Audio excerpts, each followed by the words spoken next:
प्रदेश की राजनीति में एक कहावत है, रस्सी जल गई लेकिन बल नहीं गया। कई बार राजनेताओं की कार्यप्रणाली में और उनके एक्शंस में ये बातें साफ तौर पर दिख जाती है। सरकार से भले ही कई नेताओं को मंत्री पद से हटा दिया गया, लेकिन उनके मन में ये भाव जरूर रहता है कि वही सरकार के मंत्री हैं, वही माँ बाप और वही इस प्रदेश के सबसे बड़े झंडा बरदार, जिनके आगे किसी की कोई हैसियत नहीं है।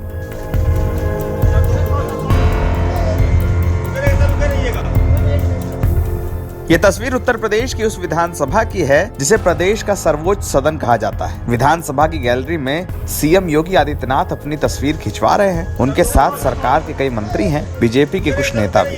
लेकिन इसी तस्वीर में एक शख्स कई नेताओं को किनारे करते हुए फोटो में आगे आने के लिए उतावला दिखता है। इनकी पहचान कर लीजिए, नाम मोहसिन रजा है, जो यूपी की पिछली सरकार में मंत्री रहे हैं। मोहसिन रजा बजट सत्र के दिन उत्तर प्रदेश की विधानसभा में इसी अंदाज में नजर आई। सीएम योगी के साथ जब विधानसभा की गैलरी में फोटो खींची जाने लगी तो मोहसिन रजा कई नेताओं को किनारे करके आगे आने की होड़ में नजर आए।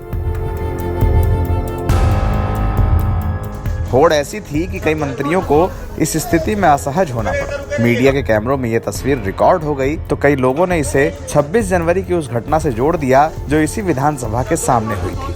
दरअसल तस्वीर खिंचाने के शौकीन मोहसिन रजा एक क्रिकेटर रहे हैं। वो योगी सरकार में मंत्री थे, लेकिन इस सरकार में उनको मंत्रिमंडल में जगह नहीं मिली। लेकिन मंत्री जी ये नहीं समझ पाए कि वो अब मंत्री नहीं है और उनका प्रोटोकॉल अब मंत्रियों वाला नहीं है।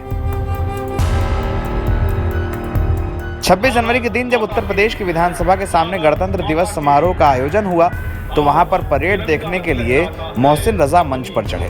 मोहसिन रजा के पास खुद का कोई पद नहीं है, वो बस उत्तर प्रदेश की हज समिति के अध्यक्ष हैं। लेकिन वो उत्तर प्रदेश की सरकार के मंत्री दानिश अंसारी को इसी अंदाज में कुर्सी से हटाते दिखे। कुर्सी पर बैठने के लिए दानिश अंसारी और उनके बीच थोड़ी सी नोकझोंक भी हुई, लेकिन दानिश अंसारी ने मोहसिन रजा का सम्मान किया, सीनियर होने का सम्मान, और इसके बाद उन्हें अपनी कुर्सी दे दी। लेकिन मोहसिन रजा के साथ ये वाकया पहला नहीं था। दूसरा वाकया आज का है, जब उत्तर प्रदेश के बजट के दिन मोहसिन रजा फिर से फोटो खिंचाने के लिए मंत्रियों को किनारे करते हुए नजर आए। कई लोगों ने सोशल मीडिया पर इस वीडियो को देखकर कहा कि मोहसिन रजा इस बात को समझ ले कि वो मंत्री नहीं है। वो इस बात को भी समझ लें कि वो पब्लिक ओरिएंटेड राजनेता नहीं। जिन नेताओं को वो साइडलाइन कर रहे हैं वो चुनाव जीतकर विधानसभा में पहुंचे हैं। मोहसिन रजा फिलहाल चुनाव जीतकर कभी भी किसी सदन में नहीं आए हैं। उन्हें इस बात का ध्यान रखना चाहिए कि वो इस सरकार में मंत्री नहीं है और फोटो खिंचाने की ये होड़ उनकी किरकिरी जरूर कराती है। NBT ऑनलाइन की रिपोर्ट।